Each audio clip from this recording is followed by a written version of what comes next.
The cardboard was damp from the morning drizzle, the marker already bleeding through the edges where her fingers gripped too tight. 3 words, scrawled in desperate handwriting that trembled with exhaustion and shame. Please help us. She hadn't imagined her life would come to this, sitting on cold concrete outside a downtown Chicago pharmacy, her twin daughters bundled against her chest, their small faces pressed into the worn fabric of her secondhand coat. But hunger doesn't care about pride, and neither do babies who cry through the night because their bellies are empty. What happened next would change everything, not just for her, but for hundreds of families she hadn't even met yet. This is the story of how one moment of compassion became a movement, and how the woman everyone walked past became the voice no one could ignore. Before we jump back in, tell us where you're tuning in from. And if this story touches you, make sure you're subscribed because tomorrow, I've saved something extra special for you. The wind coming off Lake Michigan carried the kind of cold that settled into your bones and refused to leave. It whipped through the downtown streets of Chicago, sending trash skittering across sidewalks and making pedestrians duck their heads and quicken their pace. November had arrived with a vengeance, stripping the last leaves from the trees and turning the sky into a perpetual sheet of gray that pressed down on the city like a weighted blanket. Rachel Morrison sat with her back against the brick exterior of a CVS pharmacy, her legs folded beneath her, trying to preserve what little warmth remained in her body. The twins were tucked inside her oversized winter coat, one on each side, their tiny bodies radiating a heat that was both comforting and heartbreaking. They were so small, so vulnerable, as she was failing them. The thought circled her mind like a vulture, relentless and cruel. The cardboard sign rested against her knees. She had made it that morning in the apartment, using the back of a cereal box and a dying Sharpie sheet found in the junk drawer. The words felt like an admission of defeat, but defeat was a luxury she couldn't afford. Not when Maya and Sophie hadn't eaten properly in 2 days. Not when the last can of formula had been stretched so thin it was basically flavored water. Not when the caseworker's words still echoed in her head like a threat wrapped in bureaucratic sympathy. If you can't provide basic necessities, we'll have no choice but to consider alternative placements. Alternative placements. As if her daughters were furniture that could be rearranged. As if the bond between mother and child could be severed with paperwork and good intentions. Rachel had been sitting there for 3 hours. In that time, hundreds of people had passed. Some pretended not to see her, their gazes sliding away the moment they registered her presence. Others looked directly at her, with expressions ranging from pity to contempt to uncomfortable curiosity. A few had dropped coins into the small paper cup she'd placed beside the sign, the quarters and dimes clinking against each other with a sound that was both hopeful and humiliating. She'd counted the money twice already. $4.67. Not even enough for a single can of the special formula Maya and Sophie needed. The cheap stuff gave them terrible gas and made them scream for hours, their little faces turning red with discomfort. The pediatrician at the free clinic had been clear. They needed the sensitive formula, the kind that cost $18 a container and lasted maybe 3 days if she was careful. The mathematics of poverty were brutal and unforgiving. Rachel had learned this lesson over and over in the 6 months since everything had fallen apart. 6 months since the restaurant where she'd worked as a line cook had closed without warning, leaving her and 24 other employees suddenly unemployed. 6 months since her landlord had raised the rent by $300, pricing her out of the only home the twins had ever known. 6 months since her mother had died, taking with her the last safety net Rachel had. Now she lived in a studio apartment in Pilsen, a neighborhood that was gentrifying in patches, leaving pockets of poverty surrounded by trendy coffee shops and boutique fitness studios. Her apartment was on the 3rd floor of a building that should have been condemned years ago. The heat was sporadic, the water pressure was a joke, and she was pretty sure there were mice living in the walls. But it was cheap, and the superintendent looked the other way when she was a few days late with rent. Maya stirred against her side, making a small mewling sound that Rachel recognized as the precursor to crying. She adjusted her coat, creating a small pocket of air, so her daughter could breathe more easily, and began humming softly.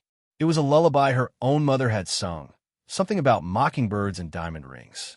The words felt hollow now, promises of good things that would never materialize, but the melody seemed to soothe Maya back into sleep. A woman in a camel-colored coat and expensive-looking boots slowed as she approached. Rachel felt a flutter of hope.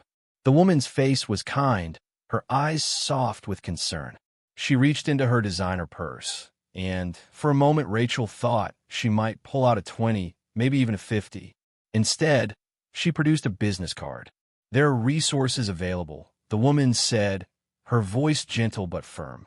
She held out the card, which advertised a homeless shelter on the south side. "They have beds and meals. It's not ideal, but it's better than this." Rachel stared at the card, but didn't take it. She'd been to that shelter. The waiting list was 6 weeks long, and they had a policy about splitting up families if the children's area was full. She'd rather freeze on the street than sleep in a warm bed, knowing her daughters were in a different building, surrounded by strangers. "Thank you," Rachel said quietly, "but I'm okay." The woman's expression shifted, disappointment mixing with frustration. "You're not okay," she said, gesturing at the sign, at the cup of coins, at the whole desperate tableau. "This isn't sustainable. Those babies need stability." "I know what they need," Rachel replied, and the edge in her voice surprised even her. The woman blinked, then turned and walked away, her boots clicking against the pavement in a rhythm that sounded like judgment. Rachel closed her eyes and focused on breathing. In through the nose, out through the mouth. It was a technique she'd learned from a YouTube video about managing anxiety back when she'd had reliable internet access and the luxury of worrying about things like stress management instead of basic survival. The afternoon wore on. The sky darkened earlier now, one of winter's many cruelties. By 4 o'clock, the streetlights were beginning to flicker on, casting orange pools on the sidewalk. Rachel's legs had gone numb, and her back ached from sitting in the same position for so long. The cup held $9.12 now. Still not enough. She was considering packing up and heading to the convenience store 3 blocks away, where she could at least buy a small container of the cheaper formula, when a sleek black car pulled up to the curb directly in front of her. It was the kind of car that didn't belong in this neighborhood, all smooth lines and tinted windows. A town car, maybe, or one of those luxury sedans that cost more than most people made in a year. Rachel tensed. Rich people made her nervous. They moved through the world with a confidence that came from never having to worry about things like overdraft fees or whether their electricity would be shut off. They donated to charity and felt good about themselves, then went home to houses with more bathrooms than she had rooms. The back door opened, and a man stepped out. He was tall, probably in his early 40s, with dark hair that was graying slightly at the temples. He wore a charcoal suit that looked custom-tailored, and his shoes had the kind of shine that suggested someone else polished them. Everything about him screamed money, from the watch on his wrist to the way he carried himself, as if the world was a place that generally bent to his will. He looked at Rachel, then at the sign, then at the small shapes visible beneath her coat. His expression was unreadable. "How much do you need?" he asked. His voice was deep and measured, the kind of voice used to being listened to. Rachel's throat felt tight. "For what?" "Formula," he said, nodding at the sign. "How much does it cost?" $18, she managed. "For 1 container." He pulled out his wallet, extracted 2 crisp $50 bills, and held them out. "Get enough for a week." Rachel stared at the money, her mind struggling to process what was happening. $100. That was groceries. That was the electric bill. That was the difference between making it through the month and not. "I can't," she started, but her voice cracked. "Yes, you can," he said simply. He crouched down, so they were at eye level, and she noticed his eyes were a dark brown, almost black. "What are their names?" "Maya and Sophie," Rachel whispered. He smiled then, a small, genuine expression that softened his entire face. "Those are beautiful names. How old?" 7 months. He nodded slowly, as if confirming something to himself. Then he did something that surprised her even more than the money. He stood up, walked to the pharmacy entrance, and disappeared inside. Rachel sat frozen, the bills clutched in her hand, unsure what had just happened or what was supposed to happen next. Part of her wanted to grab the money and run, to disappear before he came back and changed his mind or demanded something in return. But a larger part, the part that was so tired of running and hiding and barely surviving, kept her rooted to the spot. 10 minutes later, he emerged carrying 2 large pharmacy bags. He set them down beside her, then crouched again. "I got 6 containers of the sensitive formula," he said. "The pharmacist said it was the best one." Preparing and narrating this story took us a lot of time. So if you're enjoying it, subscribe to our channel. It means a lot to us. Now back to the story. I also got diapers, wipes, and some of that diaper cream for rashes. There's also a gift card in there for this pharmacy. $500. Use it for whatever they need. Rachel's eyes filled with tears. She tried to speak, but the words wouldn't come. All she could do was stare at this stranger who had just handed her more help than she'd received in months. "What's your name?" he asked gently. "Rachel," she managed. "Rachel Morrison." "I'm James," he said. "James Chun." He paused, seeming to consider his next words carefully. "I'm going to give you my card. On the back, I'm writing my personal cell number. If you need anything, and I mean anything, I want you to call me." "Okay." She nodded, still unable to form coherent sentences. He produced a business card from his wallet, wrote something on the back with an expensive-looking pen, and tucked it into the pharmacy bag. "One more thing," he said, his expression turning serious. "You shouldn't be out here. It's going to get colder tonight, and those babies need to be somewhere warm." "Where are you staying?" "Pilsen," she said. "Near 18th Street." He nodded. "I'm going to have my driver take you home." "Don't argue," he added, seeing her mouth open. "It's not safe for you to take the bus with all this stuff and 2 infants." Before Rachel could protest, he was opening the car door and speaking to someone inside. A moment later, a driver emerged, a middle-aged man with kind eyes and a professional demeanor. He helped Rachel to her feet, her legs screaming with pins and needles as blood flow returned. He took the pharmacy bags, then waited patiently as she adjusted the twins inside her coat. James held the car, door open. The interior was warm and smelled like leather and something else, something expensive and clean. Rachel had never been in a car this nice. She slid across the seat, acutely aware of how dirty she must be, how out of place. "Thank you," she said, finally finding her voice. "I don't know how to repay you." James shook his head. "You don't repay kindness. You just pass it forward when you can." He started to close the door, then paused. "Rachel, I mean what I said. If you need help, call me. Promise me." "I promise," she said, though part of her knew she probably never would. People like him didn't really want to hear from people like her. This was a moment of charity, a feel-good story he'd tell at dinner parties. She learned not to expect more than that. The car pulled away from the curb, and through the tinted window, Rachel watched James Chun stand on the sidewalk, his hands in his pockets, watching them go. There was something in his expression she couldn't quite name. Not pity, not satisfaction. Something else. Something that looked almost like recognition. The drive to her apartment took 15 minutes through evening traffic. The driver, whose name was Robert, didn't try to make small talk, which Rachel appreciated.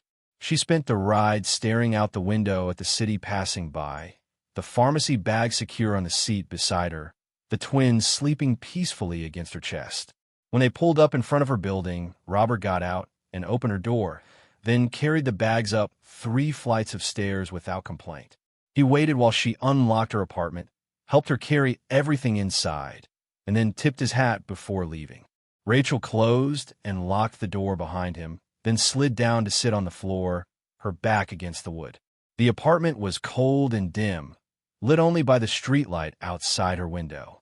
But for the first time in months, she felt something other than desperation. She felt hope. The formula lasted longer than she'd expected. Rachel rationed it carefully, measuring each scoop with the precision of a chemist, making sure Maya and Sophie got exactly what they needed without waste. The diapers and wipes were a godsend.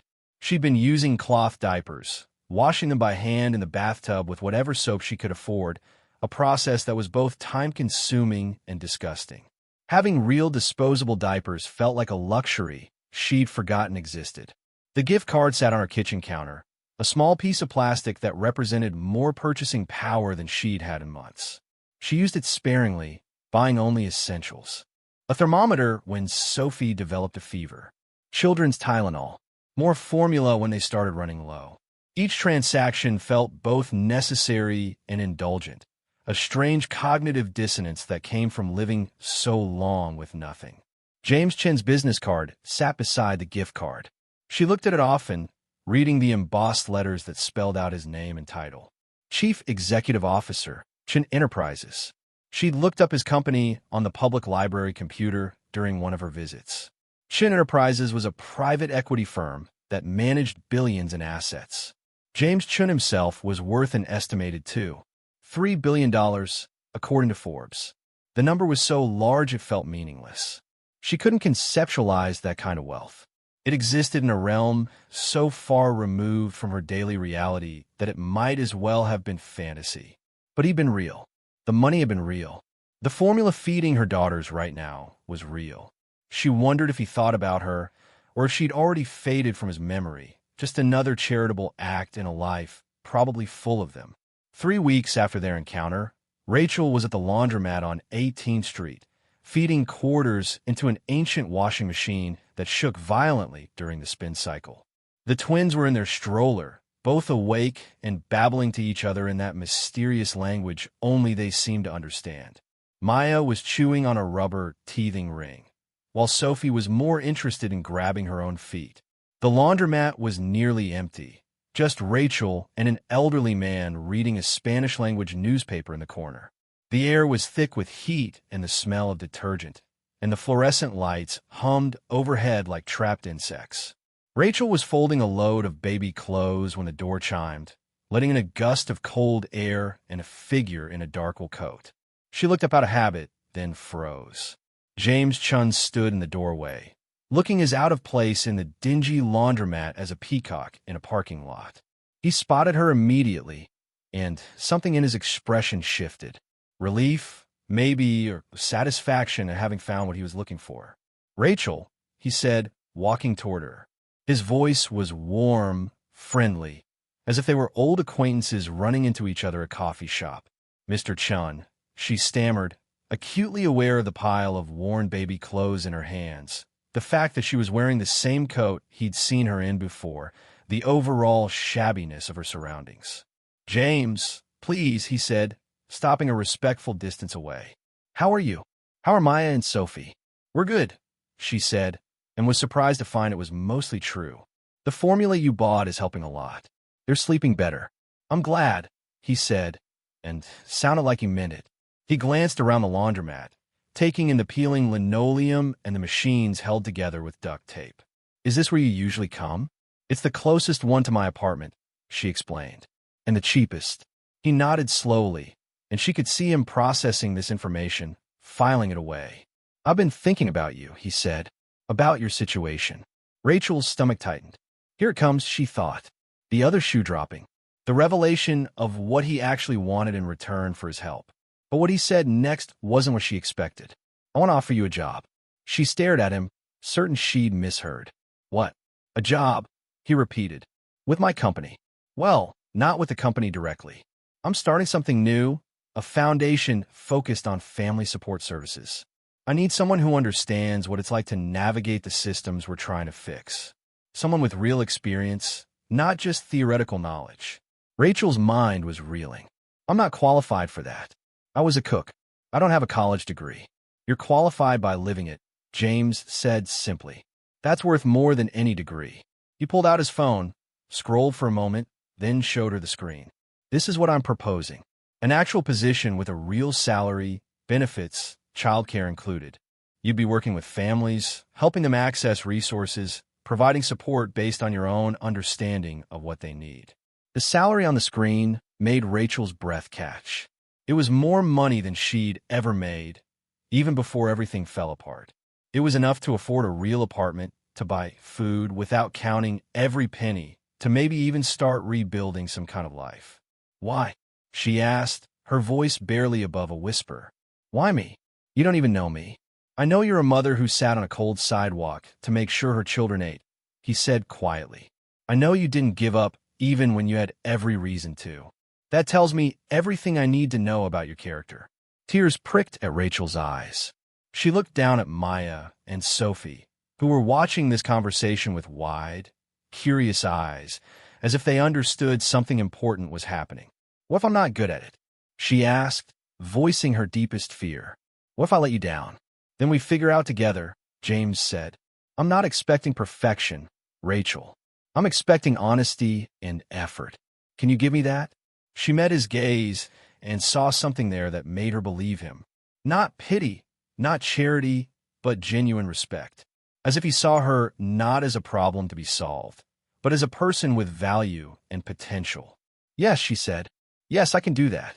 He smiled, that same small, genuine expression that transformed his entire face. "Good. Can you start Monday?" Monday, she repeated, her mind spinning. That was 4 days away. For days until her life completely changed. "Is that too soon?" he asked, concerned. "We can push it back if you need time to prepare." "No," she said quickly. "Monday is perfect." They exchanged phone numbers, and he explained that someone from his office would contact her with details about paperwork and orientation. As he turned to leave, he paused and looked back at her. "Rachel, I want you to know something. This isn't charity. You're not getting this job because I feel sorry for you. You're getting it because I believe you're the right person for it." Okay, she said, and this time she believed him. After he left, Rachel stood among the washing machines and the folded laundry, the fluorescent lights humming overhead, and allowed herself to cry. Not tears of despair this time, but of relief and hope and the overwhelming sensation of doors opening when she'd been certain they were all permanently closed. Sophie started to fuss, and Rachel wiped her eyes, composed herself, and bent to pick up her daughter. As she did, she caught her reflection in the window of a washing machine.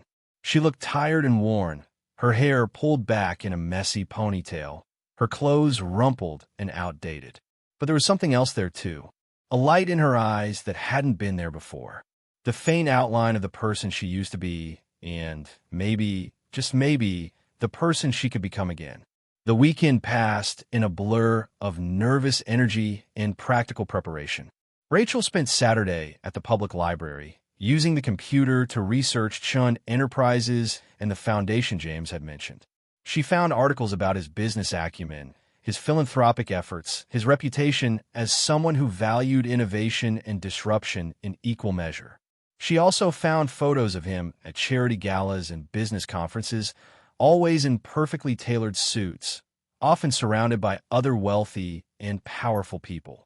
In every photo, his expression was controlled and professional. Nothing like the warmth she'd seen when he looked at her daughters. Sunday was devoted to figuring out what she would wear. Her wardrobe was limited and mostly focused on survival rather than professionalism. She had one pair of slacks that weren't stained or torn, a white blouse that was slightly yellowed around the collar, and a blazer she'd bought from Goodwill 3 years ago.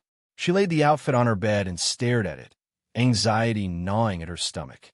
Everyone else at the office would probably wear clothes that cost more than her monthly rent. They'd have college degrees and professional experience and the kind of confidence that came from never having to worry about where your next meal was coming from. What was she doing? Who was she kidding, thinking she could work in an environment like that? Maya's cry interrupted her spiral of self-doubt. Rachel went to the crib, where both twins were awake and demanding attention. She changed their diapers, fed them bottles of the good formula, and sat on the floor playing with them until they tired themselves out. As she watched them discover their own hands with wide-eyed wonder, as if fingers were the most amazing things ever invented, Rachel felt her resolve strengthen. This job wasn't just about her. It was about giving Maya and Sophie a better life. It was about making sure they never had to sit on a cold sidewalk holding a desperate sign. She could do this. She had to do this. Monday morning arrived with freezing rain, the kind that turned Chicago streets into ice rinks and made every journey treacherous. Rachel dressed in her Goodwill blazer and worn slacks, bundled the twins in their warmest clothes, and made her way to the address James had given her. The Chun Enterprises building was downtown, a gleaming tower of glass and steel that reflected the gray sky like a mirror. Rachel stood on the sidewalk, staring up at it, feeling her courage waver. The people flowing in and out of the revolving doors looked like they belonged in a different world. Designer clothes, expensive haircuts, the casual confidence of people whose biggest worry was probably whether to get a latte or a cappuccino. She almost turned around, almost convinced herself that this was a mistake, that James had made an error in judgment, that she should just go back to her apartment and figure out some other way to survive. But then she thought about the formula she'd been rationing. The electric bill sitting on her counter marked final notice. The look on the caseworker's face when she'd threatened to take Maya and Sophie away. Rachel took a deep breath, adjusted the twins in their carrier, and walked through the revolving doors. The lobby was enormous, with marble floors and modern art on the walls, and a security desk staffed by 2 guards in crisp uniforms. Rachel approached hesitantly, suddenly very aware of how out of place she looked. "I'm here to see James Chun," she said to the guard, a middle-aged woman with kind eyes. "I'm starting work today." "Rachel Morrison." The guard checked her computer, then smiled. "Yes, Ms. Morrison, we've been expecting you." Mr. Chun left instructions. "Take the elevator to the 42nd floor. Someone will meet you there." The elevator was glass-walled, offering a dizzying view of the city as it climbed. Rachel focused on the twins, using them as an anchor against her nerves. Maya was chewing on her fist, while Sophie stared at the changing numbers above the door as if they held the secrets of the universe. The 42nd floor was quieter than the lobby, with thick carpets and walls painted in soothing neutrals. A young woman in a burgundy dress was waiting by the elevator, her smile professional but warm. "Rachel Morrison? I'm Jennifer Park, Mr. Chin's executive assistant. Welcome to Chin Enterprises." "Thank you," Rachel managed, shaking the offered hand while trying to keep the baby carrier balanced. "Let me help you with that," Jennifer said, taking the diaper bag Rachel had been carrying. "Mr. Chin wanted me to show you around and get you settled. We've set up a space for you that includes a private nursing area for the twins." "You have?" Rachel couldn't hide her surprise. "Of course," Jennifer said, as if this was the most normal thing in the world. "Mr. Chan was very specific about making sure you had everything you needed. The foundation is still in early stages, but we wanted you to be comfortable while we build it." She led Rachel down a hallway, past offices with glass walls where people worked at sleek computers, past conference rooms with long tables and ergonomic chairs, to a corner space that looked out over the city. "This is yours," Jennifer said, opening the door. The office was smaller than the others Rachel had glimpsed, but it was still larger than her entire apartment. There was a desk with a new computer, a comfortable-looking chair, a small couch, and in the corner, a private area with a nursing chair and a crib. "For when they need to nap," Jennifer explained. "The walls are soundproofed, so you don't have to worry about disturbing anyone. There's also a small refrigerator for bottles and a changing station." Rachel set the carrier down carefully, afraid that if she moved too quickly, this whole scene would dissolve like a dream. "I don't understand," she said quietly. "This is too much." "Mr. Chun doesn't do anything halfway," Jennifer replied with a smile. "He believes that if we expect people to do good work, we need to remove the barriers that prevent them from doing it. For you, that means making sure you're not worried about childcare or finding private spaces to nurse. You want your focus to be on the work, not on logistics." Before Rachel could respond, there was a knock on the open door. James stood there, looking different than he had in the laundromat. Back in his element, wearing another perfectly tailored suit, his expression calm and assured. "Welcome," he said simply. "Do you like it?" "It's incredible," Rachel admitted. "I still don't know if I deserve this." "That's not for you to decide," he said, walking into the office.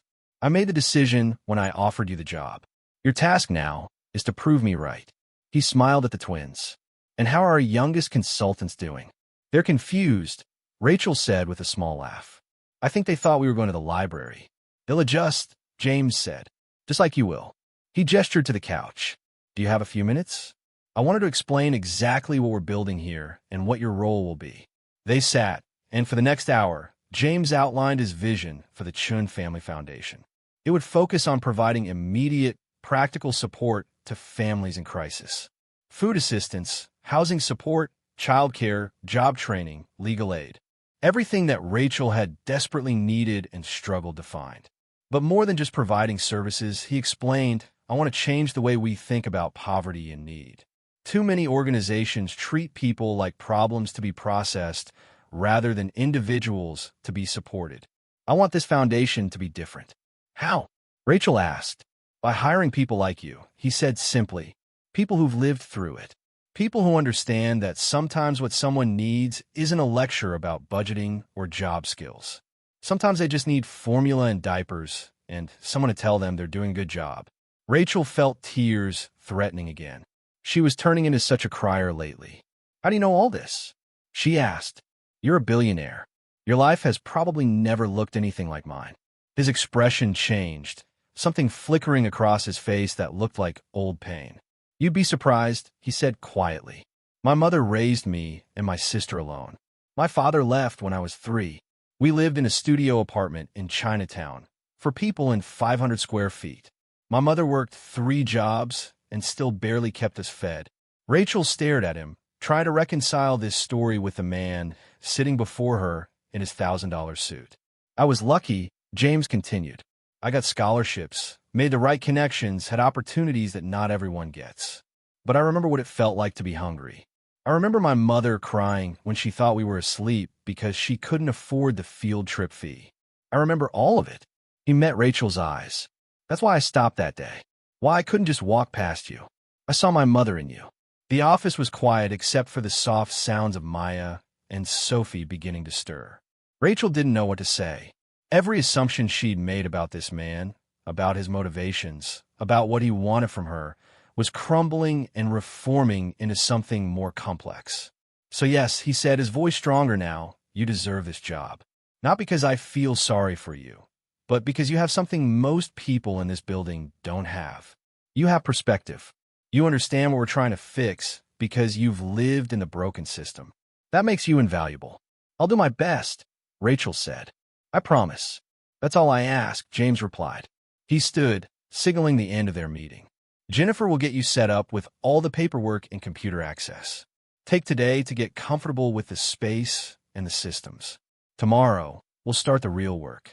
After he left, Rachel sat in her new office, surrounded by gleaming furniture and technology and possibilities, with her daughters dozing in their carrier beside her. Through the window, she could see the city stretching out in all directions, millions of people living their lives, some struggling like she had been, others comfortable and secure. Somewhere out there, she thought, were other mothers sitting on cold sidewalks, holding signs, wondering if anyone would stop, wondering if anyone cared. Now, she would be one of the people stopping, one of the people who cared. The thought was both terrifying and exhilarating. The first 2 weeks at Chun Enterprises passed in a strange blur of adjustment and disbelief. Rachel arrived each morning at 8:30, the twins bundled against whatever weather Chicago had decided to throw at them that day, and took the glass elevator to the 42nd floor, where her office waited like a promise she was still learning to trust. Jennifer had been patient with her, walking her through the computer systems and email protocols with the kind of calm efficiency that made Rachel feel less foolish for asking basic questions. How to access the shared calendar, how to format documents, how to navigate the internal messaging system that everyone else seemed to use as naturally as breathing. The work itself was both overwhelming and strangely familiar. James had assigned her to review case files from families who had applied for foundation assistance. Each file was a story, and every story felt like looking into a mirror that reflected different versions of her own struggle. Single mothers working multiple jobs and still falling short. Families one medical emergency away from homelessness. Children going to bed hungry while their parents made impossible calculations about which bill could go unpaid this month. Rachel read each file carefully, making notes not just about what resources the foundation could provide, but about the gaps she saw in the existing support systems. The way emergency food assistance ran out before the end of the month. The waiting list for subsidized childcare that stretched for years. The assumption, baked into every form and application, that people in poverty had unlimited time and transportation to navigate bureaucratic mazes. She worked while Maya and Sophie played in the corner of her office, their babbling providing a constant soundtrack. The nursing area became her sanctuary during lunch breaks, a quiet space where she could feed her daughters and temporarily forget about the enormity of the task James had given her. He checked in with her daily, sometimes in person, sometimes through quick messages asking how she was settling in. His attention was focused, but never intrusive, as if he understood the delicate balance between support and micromanagement. When she brought concerns to him about gaps in service delivery, he listened intently, taking notes, asking questions that showed he valued her perspective.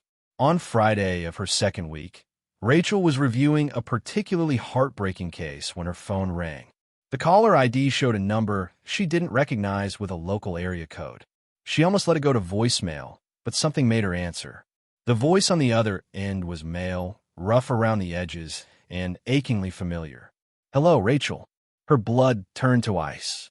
The file in front of her blurred as her vision tunneled. She hadn't heard that voice in 8 months. Not since the night she'd packed what little she could carry and fled their shared apartment with the twins screaming in their carriers. Derek, her ex-husband, the man whose violence had left scars she still carried, some visible, most not. The man she'd thought, hoped, prayed she'd left behind forever. "How did you get this number?" Her voice came out steadier than she felt, years of practice hiding fear from someone who fed on it. "I have my ways," Derek said, and she could hear the smile in his voice. "Heard you got yourself a fancy new job. Working for some billionaire now.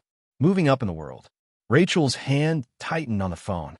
Her office door was open, Jennifer visible at her desk outside, but she felt utterly alone. "Leave me alone, Derek. We're divorced. You have no right to contact me." "Those are my kids, too," he said, his tone shifting to something harder. "I got rights. And I've been talking to a lawyer who says I got a good case for custody, especially now that you're working full-time. Who's watching my daughters while you play office worker?" The twins looked up at her from their playmat, sensing the change in her energy. Maya's lower lip began to tremble, that precursor to crying that Rachel knew too well. "You signed away your parental rights," Rachel said, forcing her voice to stay level. "You wanted nothing to do with them. You said they ruined your life." "People change," Derek replied smoothly. "I've been getting help. Go to counseling. I'm ready to be a father now. And if you don't want to work something out reasonable, well, I guess we'll see what a judge thinks about you keeping my children from me." The call ended before Rachel could respond. She sat frozen, the phone still pressed to her ear, listening to dead air while her heart hammered against her ribs. "Rachel?" Jennifer's voice cut through her paralysis. The assistant stood in the doorway, concern etched on her features. "Are you okay? You look like you've seen a ghost." "I'm fine," Rachel said automatically, then realized how unconvincing it sounded. She set the phone down carefully, as if it might explode. "Just an unexpected call." Jennifer studied her for a moment, then stepped fully into the office and closed the door. "With all respect, you don't look fine. You look terrified. Is there something I should tell Mr. Chun?" "No," Rachel said quickly. Then, realizing she might need help she couldn't afford to refuse out of pride, she added, "Maybe. I don't know. Why don't you tell me what happened?" Jennifer suggested gently, settling into the chair across from Rachel's desk. "Whatever it is, Mr. Chin would want to know if you're in some kind of trouble." So Rachel told her. About Derek, about the years of walking on eggshells, never knowing what would set off his temper. About the night he'd shoved her so hard she'd fallen down a flight of stairs, 7 months pregnant with the twins. About the restraining order she'd gotten, which had expired 6 months ago. About the divorce that had been finalized while she was still in the hospital recovering from an emergency cesarean section. Jennifer listened without interrupting, her expression growing darker with each detail. When Rachel finished, the assistant pulled out her phone. "I'm calling Mr. Chun," she said. "He's in a meeting, but this is more important." "You don't have to," Rachel protested weakly. "Yes, I do," Jennifer said firmly. "This is exactly the kind of situation the Foundation is supposed to address. And you're part of this family now, Rachel. That means you don't face threats alone." 20 minutes later, James arrived at her office, his tie slightly loosened, his expression grim. Jennifer had apparently given him the summary because he didn't ask for explanations. Instead, he pulled out his phone and made a call. "Marcus, I need you," he said without preamble.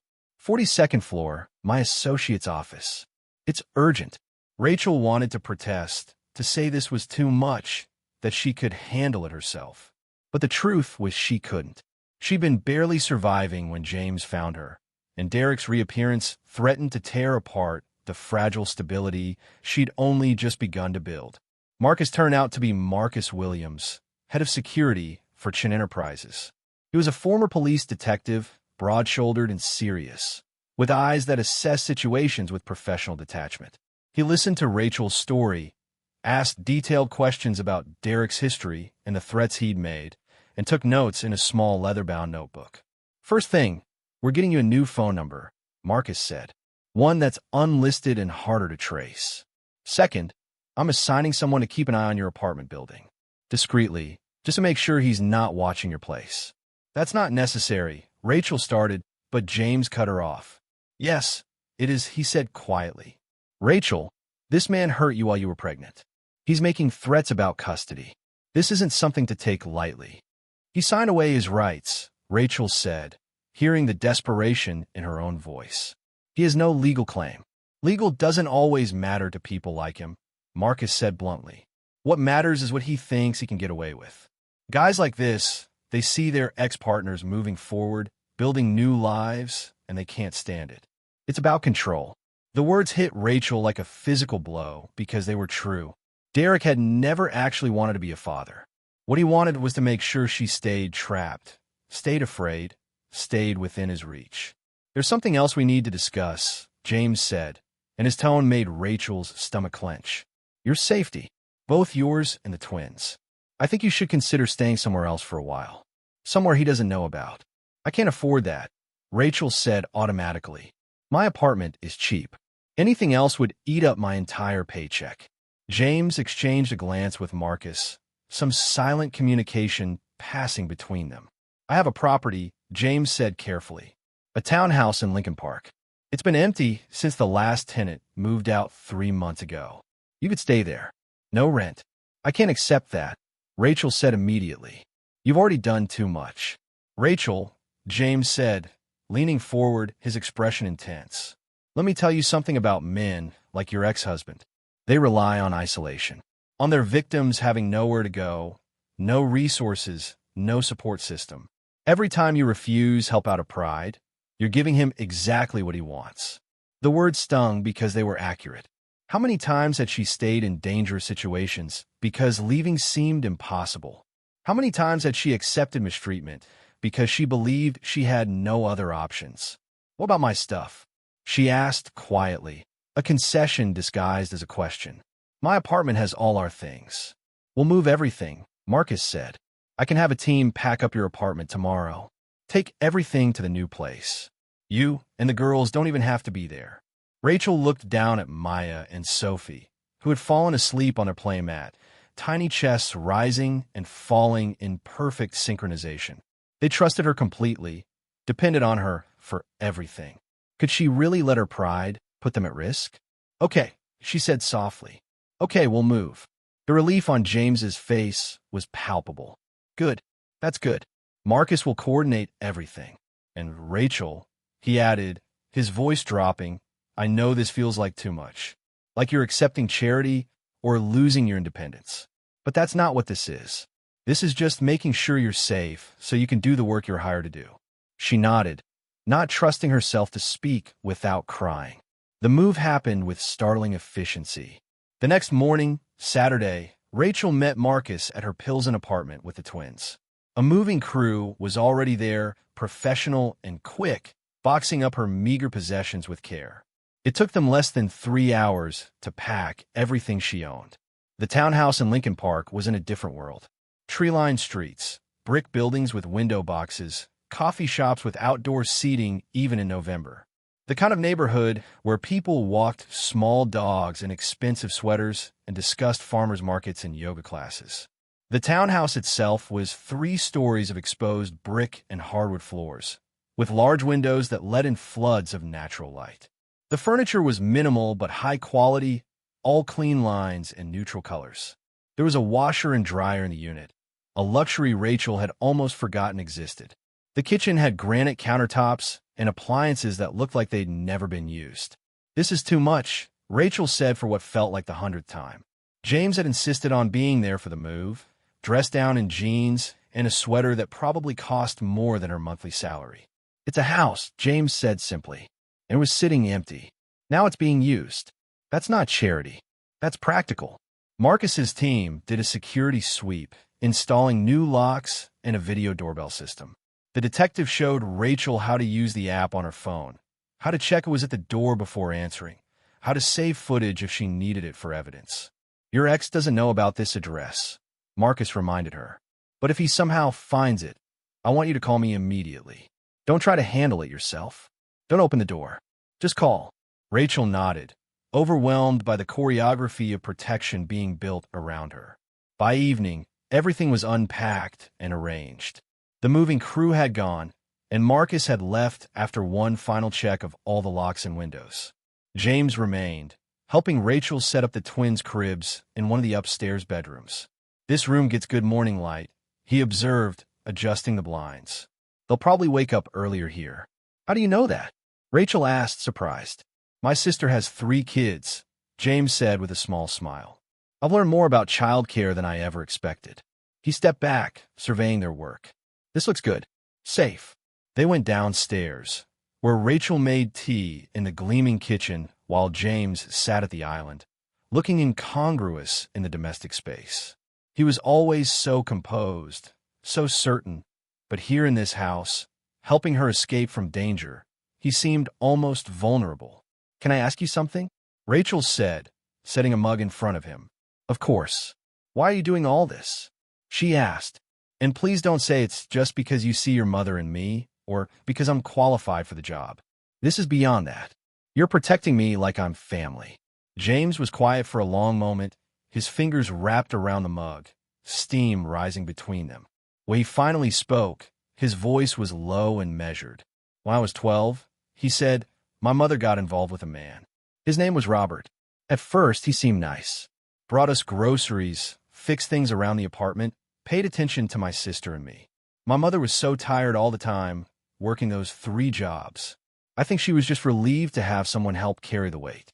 He paused, staring into his tea, as if seeing the past reflected there. "It took about 6 months before the violence started. Small things at first. Yelling, breaking dishes. Then it escalated. He broke her arm once. Told the emergency room she'd fallen downstairs. The same lie thousands of women tell because they're afraid of what will happen if they tell the truth." Rachel felt her throat tighten. She knew that lie. She'd told it herself. "It went on for 2 years, James continued. 2 years of walking on eggshells, of my sister and me hiding in our room when his voice got that certain edge. Of watching our mother disappear into herself, becoming smaller and quieter with each passing month." "What happened?" Rachel asked softly. "You put her in the hospital," James said flatly. "Broken ribs, collapsed lung, fractured skull. She almost died. And you know what? Even then, she was afraid to press charges. Afraid of what he'd do when he got out. Afraid she couldn't survive on her own. Afraid of all the things that keep women trapped in situations that are killing them." "Did she press charges?" "Eventually, yes. We had a neighbor, Mrs. Chun, who helped her find a lawyer, helped her navigate the system, helped her understand she deserved better. That woman saved my mother's life." He looked up at Rachel, his eyes intense. "So when I see someone in a similar situation, someone who needs help but is afraid to ask for it, I can't walk away. I won't walk away." Rachel felt tears sliding down her cheeks. "I'm sorry that happened to your family." "Don't be sorry," James said. "Be safe. Be willing to accept help. That's the best thing you can do, both for yourself and for those girls upstairs." They sat in comfortable silence, the house settling around them, warm and secure. Outside, the Lincoln Park streets were quiet, the kind of peaceful that came from privilege and safety and all the things Rachel had lived without for so long.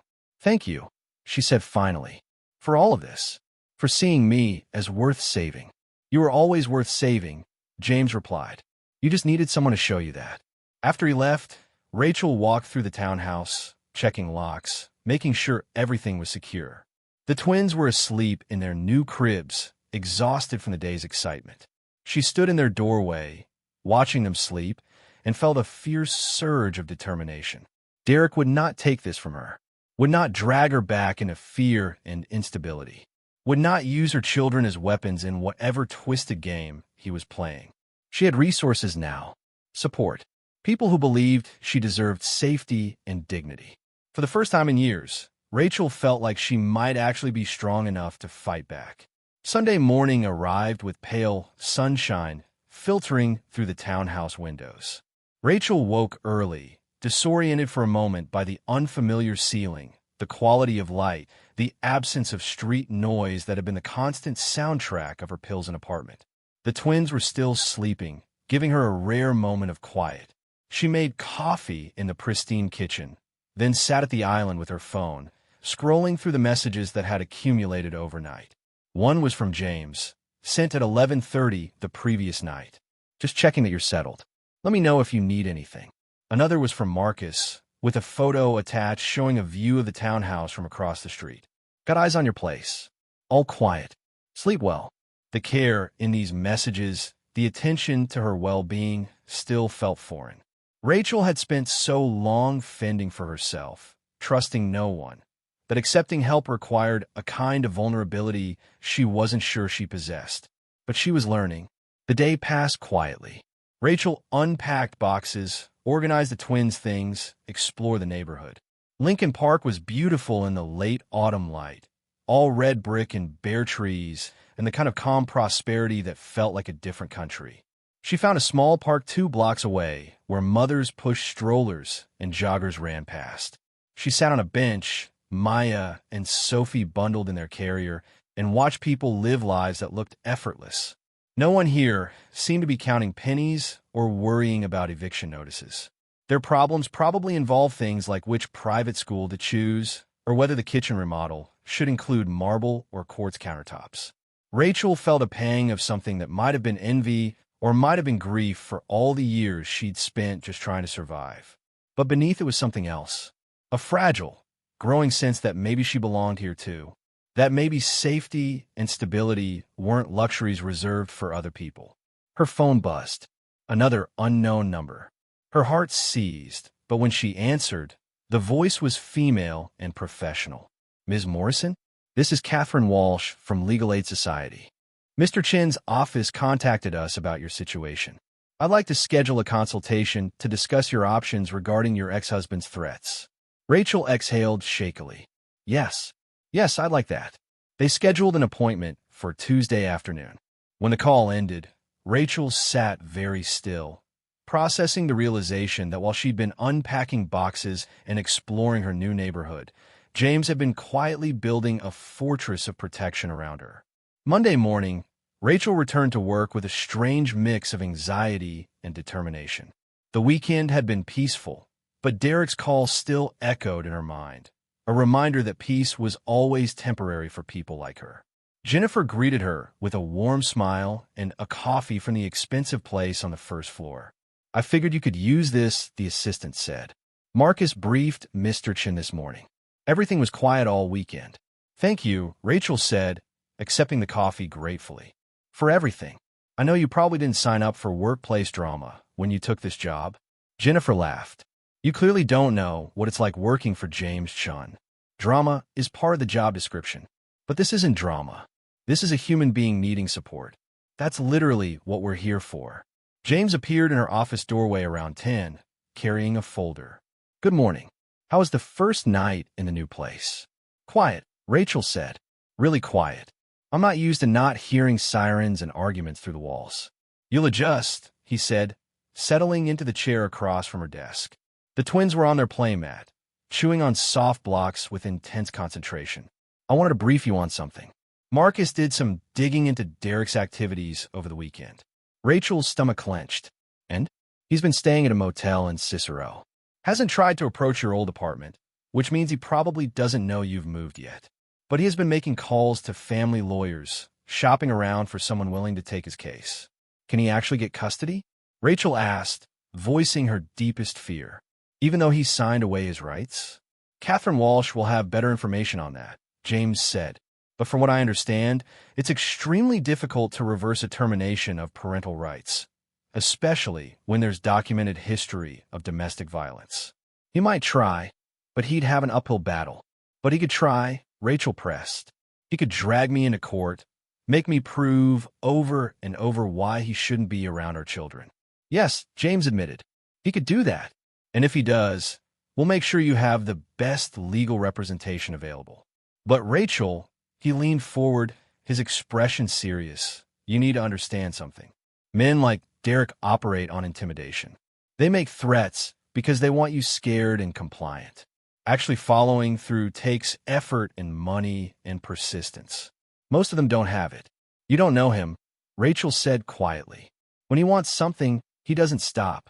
Then neither do we, James replied simply. The meeting with Catherine Walsh on Tuesday afternoon was both terrifying and reassuring. The attorney was in her 50s with steel gray hair and the kind of calm competence that came from years of dealing with difficult cases. She listened to Rachel's story without judgment, taking detailed notes, asking specific questions about dates and documentation. The termination of parental rights is binding, Catherine explained. Your ex-husband signed legal documents stating he wanted no relationship with these children. Reversing that requires proving that it's in the children's best interest, which is nearly impossible when there's documented abuse in the relationship. But he could still file something, Rachel said. Still force me to respond. He could, Catherine acknowledged. And if he does, we'll be ready. But I want you to understand something, Ms. Morrison. The fact that Mr. Chin's office contacted us, the fact that you have resources and support, that changes the dynamic entirely. Your ex-husband is used to you being alone and vulnerable. You're not anymore. The words settled over Rachel like a blanket. You're not anymore. That evening, Rachel was giving the twins their bath in the townhouse's deep tub when her phone rang. She'd almost stopped answering unknown numbers, but something made her glance at the screen. It was Derek again. Her hands shook as she answered, putting him on speaker while she continued washing Sophie's hair. What do you want? She asked, keeping her voice steady. Just wanted to see if you thought about my proposal, Derek said. About me being part of the girls' lives. I think if we could just sit down and talk, work something out between us, we could avoid getting lawyers involved. There's nothing to work out, Rachel said. You gave up your rights. We have nothing to discuss. Rachel, don't be like that. I'm trying to be reasonable here. But if you're going to be difficult, well, I've got a lawyer now, too. A good one. Says I've got a real case for proving you're an unfit mother. Working full-time, living who knows where, probably letting strangers watch my kids. Your kids? Rachel's voice rose despite her efforts to stay calm.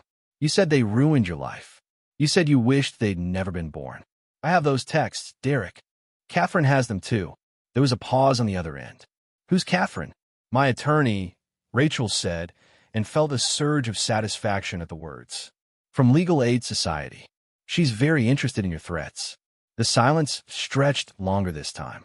When Derek spoke again, his voice had that edge she remembered, the one that used to make her flinch. You think you're smart now? Got yourself a rich boyfriend and a fancy lawyer? That doesn't change what you are, Rachel.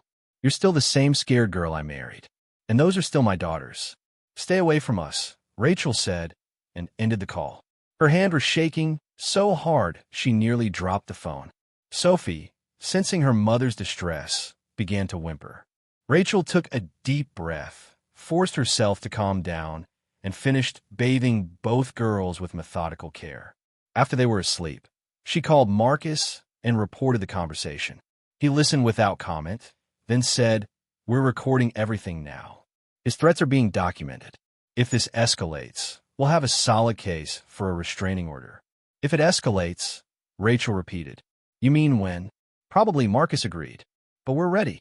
That night, Rachel lay awake in her comfortable bed in her safe house, listening to the twins breathe through the baby monitor and wondered how long safety could last. In her experience, good things were always temporary. The only question was what would break first.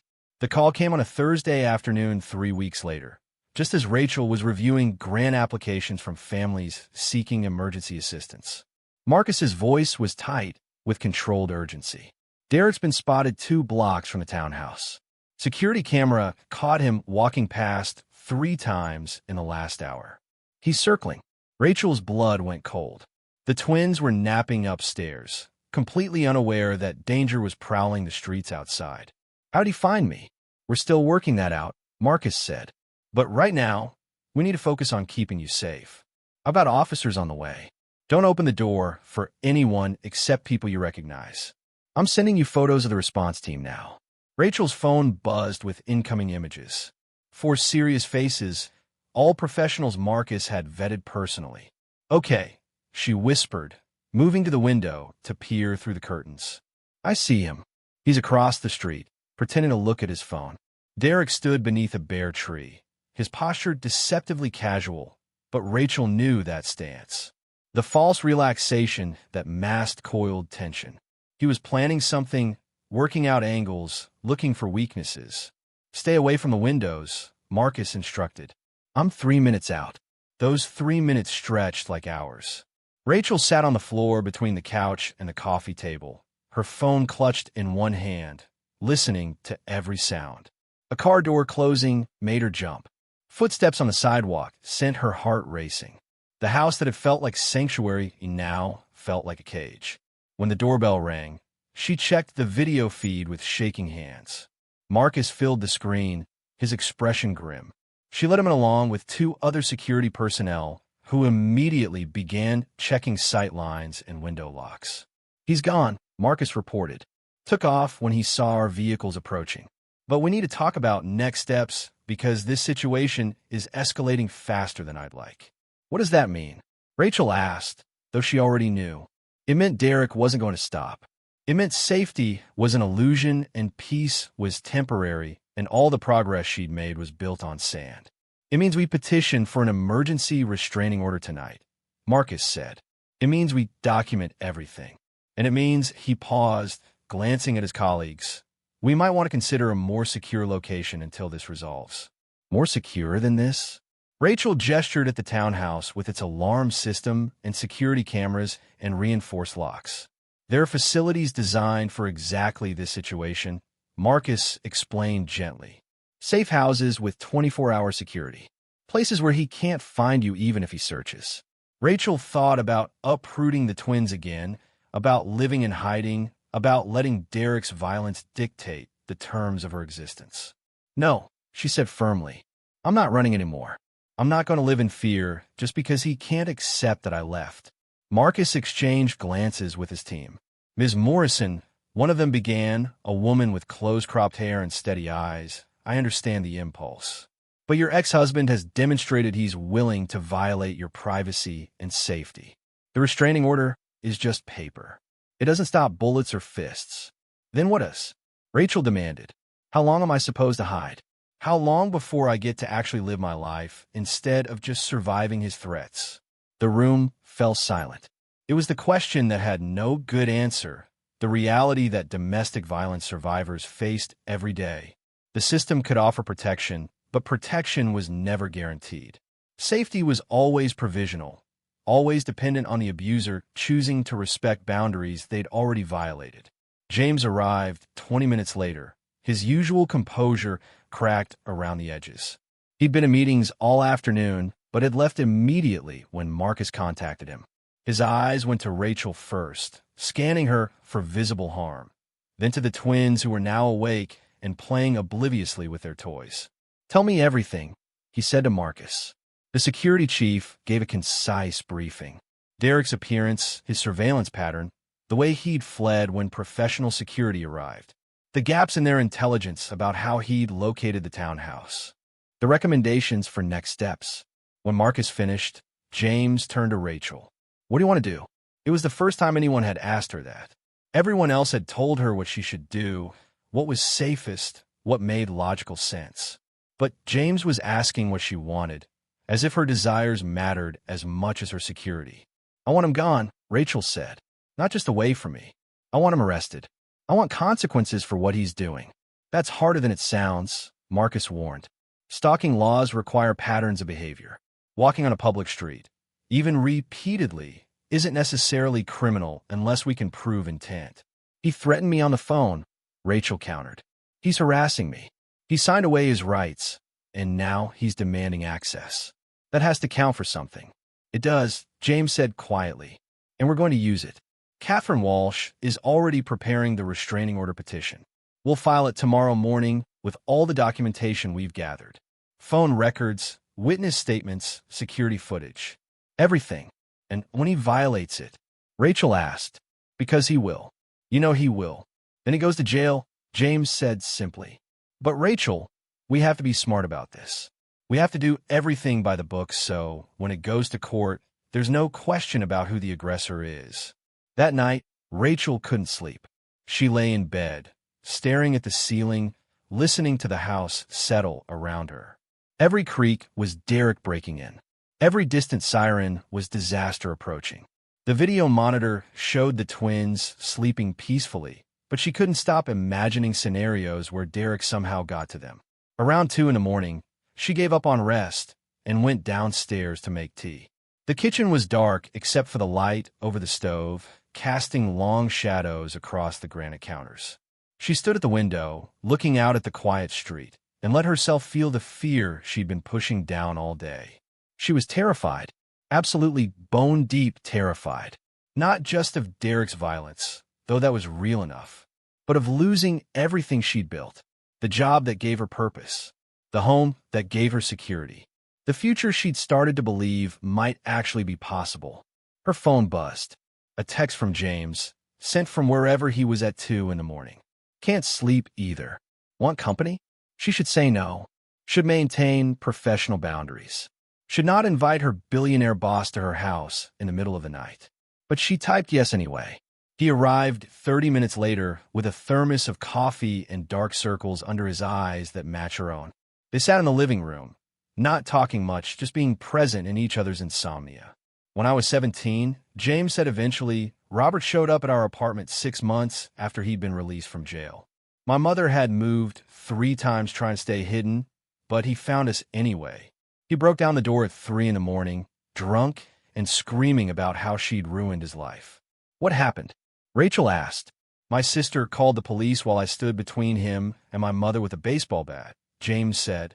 It was the longest 4 minutes of my life, waiting for sirens, knowing that if he decided to rush me, I probably couldn't stop him. But he just stood there, yelling, working himself up to violence. Did he hurt you? He tried, James said. Took one swing at me before the police came through the door. Ended up back in jail for violating parole, assault, breaking, and entering. He got 3 years that time. Did he come back after that? No, James said. He died in prison. Heart attack at 43. My mother cried when she got the news, even after everything he'd done. I think part of her had loved who he was before the violence, and she grieved that person all over again. Rachel absorbed this, understanding the complexity. You could hate someone for what they'd done and still mourn the person they might have been. I'm telling you this, James continued, because I want you to know that I understand what you're going through isn't simple. It's not just about physical safety. It's about reclaiming your life from someone who tried to take it from you. How did your mother do it? Rachel asked. How did she move on? Slowly, James said, with a lot of support and therapy and time. But she did it. She built a life where she wasn't defined by what had happened to her. And you will too. How can you be so sure? Because I've watched you do it already, James said. You sat on that sidewalk with your children, asking for help when everything in you probably wanted to hide. That takes incredible courage. You're stronger than you think. I don't feel strong, Rachel admitted. I feel like I'm barely holding it together. That's what strength looks like sometimes, James replied. Just holding on when letting go would be easier. The restraining order hearing took place in a sterile courtroom that smelled of floor polish and old anxiety. Catherine Walsh presented their case with clinical precision, laying out the history of abuse, the voluntary termination of parental rights, the recent harassment and threats. She submitted phone records, text messages, security footage of Derek surveilling the townhouse. Derek's attorney, a tired-looking public defender who'd clearly been assigned the case that morning, tried to argue that his client was simply a father trying to reconnect with his children. Catherine dismantled that argument with documentation showing Derek's pattern of violent behavior and explicit statements that he wanted nothing to do with the twins. The judge, a woman in her 60s with sharp eyes and no patience for nonsense, granted the emergency restraining order. Derek was to stay at least 500 feet away from Rachel, the twins, her workplace, and her residence. Any violation would result in immediate arrest. Derek sat in the back of the courtroom, his expression unreadable. But as Rachel filed out with Catherine and James, she felt his eyes on her back. The order was paper. Paper didn't stop determined men. For 2 weeks, the restraining orders seemed to work. Derek stayed away, at least visibly. Marcus's team maintained surveillance, but there were no more sightings, no more threatening calls. Rachel began to relax incrementally, allowing herself to believe that maybe Derek had finally accepted defeat. The foundation work continued to evolve. Rachel had started conducting intake interviews with families seeking assistance, using her own experience to ask questions that revealed needs beyond what the applications showed.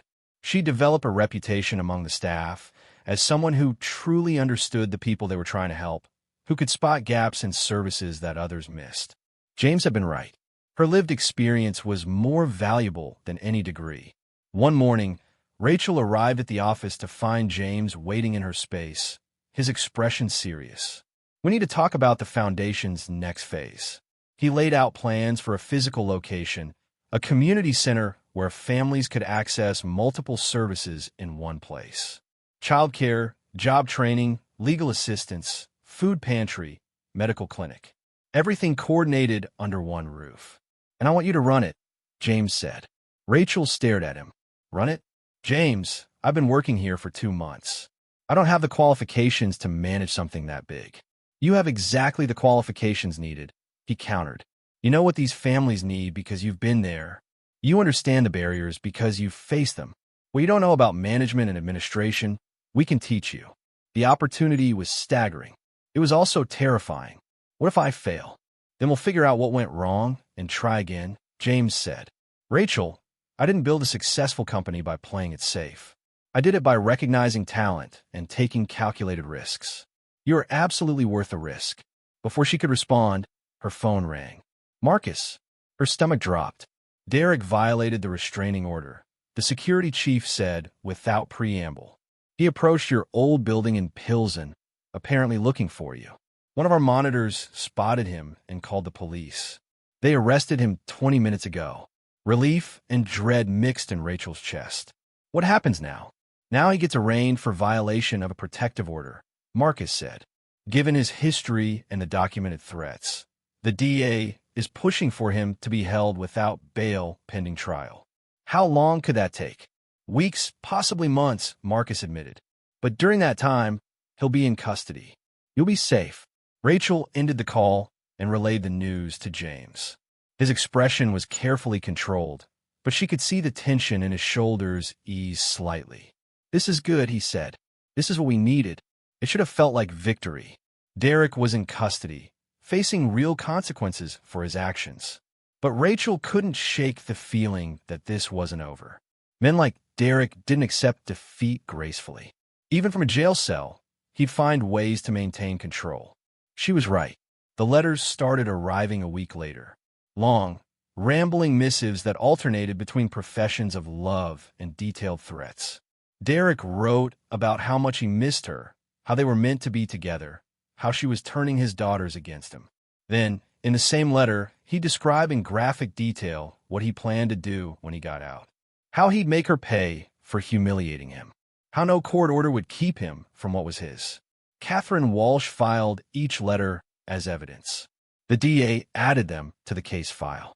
But nothing could erase the words from Rachel's mind. The reminder that Derek's violence wasn't contained by jail walls. James found her one afternoon staring at the latest letter, her face pale. "Talk to me," he said, closing her office door. "I can't keep living like this," Rachel said, waiting for the next threat, wondering what he'll do when he eventually gets out. "This isn't living. It's just prolonged survival." "Then we change the terms," James said. "We stop reacting to him and start building something so strong he becomes irrelevant." "How do we do that?" "We build a center," he said. "We create something that helps hundreds of families. We make your life about so much more than him that his threats become background noise. We give you a purpose that matters more than his hatred. Rachel looked at the twins, playing happily in their corner of the office, oblivious to the darkness their father represented. They deserved a mother who wasn't consumed by fear.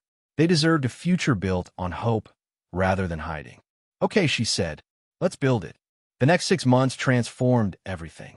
Derek remained in custody, his bail repeatedly denied as he racked up additional charges for threatening witnesses and violating jail communication policies. The legal process ground forward with bureaucratic slowness, but Catherine assured Rachel that the case was solid. Derek would likely face significant prison time. Meanwhile, Rachel threw herself into the foundation work. She and James toured potential locations for the community center, finally settling on a renovated warehouse in a neighborhood that straddled the line between struggling and gentrifying. It had good bones, plenty of space, and was accessible by public transit. Rachel worked with architects on the layout, insisting on private consultation rooms where families could discuss their needs without embarrassment. She designed a childcare area that was more than just babysitting, a place where children could learn and play while their parents accessed services. She built in dignity at every turn, remembering how dehumanizing it felt to ask for help. The staff started coming together, social workers and case managers and volunteers, but also people who'd been through the system themselves. Former clients who wanted to give back. Mothers who'd once counted coins for formula and now had stable jobs and wanted to help others find the same path. James watched Rachel come alive in the work. She'd gained weight, her face losing that hollowed look of chronic stress. She smiled more. She made jokes during planning meetings. The twins, now over a year old, were thriving in the foundation's on-site childcare, surrounded by people who adored them. One evening, as they reviewed final construction plans, James set down his pen and looked at her. You know what's remarkable about you? Rachel glanced up from the spreadsheet she'd been studying. What? You took the worst thing that ever happened to you and turned it into something that will help thousands of people. That's not just resilience. That's transformation. I had help, Rachel said. A lot of help. You had support, James agreed. But you did the work. You could have stayed stuck in survival mode. Instead, you chose to build. Can I ask you something? Rachel said. Why me? Out of all the people you could have helped, why did you stop that day? James was quiet for a moment. Honestly, I almost didn't. I was running late for a meeting, already thinking about the next thing on my schedule. But then I saw your daughters. They were so small, so vulnerable, and I remembered my mother holding me the same way, protecting me with her body even when she couldn't protect herself. He met Rachel's eyes. I stopped because I couldn't live with myself if I walked past. But I stayed because I saw who you were. Someone who refused to give up, even when giving up would have been easier. That's rare. The community center opened on a crisp October morning, almost exactly 1 year after Rachel had sat on a sidewalk holding a desperate sign. The building was packed with families, local officials, media representatives, and foundation supporters. Rachel stood at the podium, the twins in a playpen beside her where they could see their mother, but wouldn't be frightened by the crowd. Her hands shook slightly as she looked out at the sea of faces. A year ago, she began, I was homeless. I was counting coins and wondering how I would feed my children. I was sitting on cold concrete, holding a sign that felt like an admission of failure. The room was completely silent. I was found by someone who saw past my circumstances to my humanity. Someone who offered help without judgment. Someone who believed I was capable of more than just surviving. She glanced at James, who stood to the side, his expression proud. This center exists because one person stopped, but it will thrive because we're all choosing to stop, to see each other, to help each other, to recognize that poverty isn't a moral failing. It's a circumstance that can be changed when people have access to resources and support. Applause filled the room. Rachel stepped down from the podium, overwhelmed by the moment. James met her at the bottom of the steps. You did it, he said simply. We did it, she corrected. The center became exactly what they'd envisioned. Within the first month, they'd served over 200 families. Within 6 months, that number had tripled.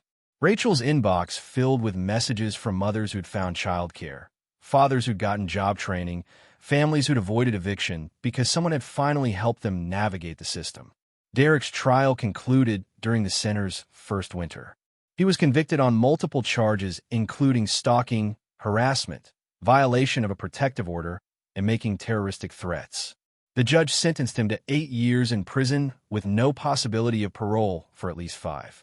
Rachel sat in the courtroom when the verdict was read, James beside her, Catherine on her other side. She waited to feel relief or triumph or vindication. Instead, she felt a quiet settling, like a door closing on a chapter she was ready to finish. That evening, she stood in the center after hours, the building empty except for the ambient hum of heating systems and the distant sound of traffic. The twins were with a babysitter, one of the center's childcare workers who'd offered to watch them so Rachel could have a moment to herself. James found her in what they called the family room, a comfortable space where parents could relax while their children played. Big day, he observed, joining her by the window. It should feel bigger, Rachel said. I thought when he was finally convicted, when I knew he couldn't hurt us anymore, I'd feel different. But mostly I just feel tired. That's normal, James said. You've been running on adrenaline for so long. Now that the immediate threat is gone, your body is probably crashing. Maybe, Rachel agreed. Or maybe I'm realizing that my life doesn't have to be defined by him anymore. That I'm free to just be whoever I want to be now. And who do you want to be? Rachel smiled. I'm still figuring that out. They stood in comfortable silence, watching the city lights flicker in the darkness. Two people who'd started as stranger and stranger, who'd become colleagues, who'd become something neither of them had quite named yet. Thank you, Rachel said eventually. For everything. For stopping that day. For believing I was worth helping. James turned to face her fully. Rachel, you need to understand something. You didn't need saving. You needed support. There's a difference. Is there? Absolutely, he said. Saving implies you were helpless. Support means recognizing you were already strong and just needed resources to fully express that strength. That's a nice distinction, Rachel said. It's an important one, James replied. You save yourself. I just made it easier. The center continued to grow. By the second year, they'd expanded services and opened satellite locations in 2 other neighborhoods. Rachel had been promoted to executive director, overseeing operations across all locations. She'd completed a certificate program in nonprofit management, studying late at night after the twins were asleep, determined to earn her position through competence as well as experience. Maya and Sophie were in preschool now, bright and curious, and completely unaware of how close they'd come to a very different life. They called James Uncle James and climbed on him whenever he visited, utterly secure in their small world. On the 2nd anniversary of the center's opening, Rachel stood in her office, which now had real furniture and family photos and certificates on the walls. She was reviewing quarterly impact reports when James knocked on her open door. Got a minute? He asked. She gestured him in. What's up? He set a folder on her desk. I've been working on something. A scholarship fund specifically for single parents pursuing education. I want you to oversee it. Rachel opened the folder, scanning the proposal. James, this is millions of dollars. I know, he said, and I trust you to make sure it goes to people who need it most. She looked up at him, this man who'd changed her life by simply choosing to care. Why do you keep giving me these opportunities? Because you keep proving you can handle them, James said. And because watching you succeed has been one of the most rewarding experiences of my life. There was something in his voice, something beyond professional respect. Rachel set down the folder and studied his face. James, what are we doing here? He smiled, that genuine expression that transformed his features. I'm hoping we're building something. Not just the center. Us. Rachel's heart stuttered. Us? If you want there to be an us, he clarified. I know the power dynamics are complicated. I'm your boss, technically. But Rachel, somewhere along the way, you became my favorite person to talk to. The one I want to share good news with. The one whose opinion matters most. I care about you, Rachel admitted. More than I probably should. Then care about me, James said simply. Let's figure out the complicated parts together. 2 years later, Rachel stood in a different space entirely. Not an office or a courtroom or a cold sidewalk. A small garden behind the community center, decorated with simple flowers and filled with people who mattered. Maya and Sophie were flower girls, scattering petals with more enthusiasm than accuracy. Catherine Walsh was there, retired now, but still Rachel's friend and advisor. Marcus stood as best man, having become as much James's friend as his security chief. Jennifer and the foundation staff filled the seats, along with dozens of families the center had helped. James waited at the makeshift altar, his expression open and happy in a way Rachel had never imagined that first day when he'd handed her money for formula. She walked toward him, no one giving her away because she'd learned she didn't need permission to claim her own happiness. The ceremony was brief and heartfelt. They'd written their own vows. James promised to continue supporting her dreams. Rachel promised to let him. They both promised to build a life defined by hope rather than fear, by possibility rather than limitation. Afterward, at the reception in the center's main hall, Rachel found herself standing exactly where she'd stood on opening day. But everything was different now. She wasn't afraid. She wasn't surviving. She was thriving. James found her, pulling her into a dance, even though no music was playing. "What are you thinking about?" he asked. "How far we've come," Rachel said. "How 2 years ago I was sitting on a sidewalk, convinced my life was over. And now I'm standing in a building we created together, married to a man who saw me when I was invisible to everyone else, doing work that matters. Now I'm living a life I couldn't have imagined." James pulled her closer. "You imagined it. You just needed the space to let yourself believe it was possible." The twins ran over, demanding attention, and they broke apart to scoop up their daughters. Maya and Sophie giggled, secure in the love that surrounded them, unaware that their mother had once believed she couldn't protect them. Rachel looked around at the full room, at the people laughing and celebrating, at the center that would help thousands more families in the years to come. This was her legacy, not the poverty she'd escaped, but the pathway she'd built for others to escape it too. James caught her eye across the room and smiled. In that smile, Rachel saw everything they'd built together.